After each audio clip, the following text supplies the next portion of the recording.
Just మనం ఆవులు గేదెలు వీడియో కాకుండా మన పొట్టేడు గొర్రెలు కాకుండా మేకలు కాకుండా మిగతా పక్షులు వచ్చి తాగడానికి కూడా అవసరం.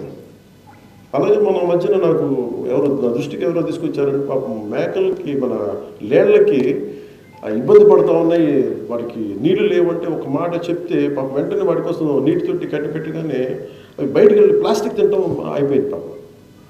ఇట్లాగే మనం ఏమి ఆలోచించాలి ఈ పర్టికులర్ ఈ జీవ వైవిధ్య దినోత్సవానికి మనందరం అలవాటు చేసుకోవాల్సింది, ఆలోచించాల్సింది భూమి మన ఒక్కళ్ళ కోసం సృష్టించబడింది కాదు.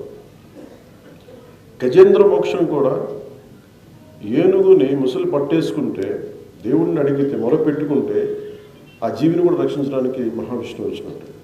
ఇదేనండి మన ఒక్కళ్ళ కోసం కాదు, సమస్త జీవరాశులకి. అందుకే దీన్ని మనం వసుదైక కుటుంబకం అంటాం, సమస్త జీవకోటి రాశులకి సంబంధించింది. అందుకని కాకపోతే మనం ఏంటంటామంటే ఇందాక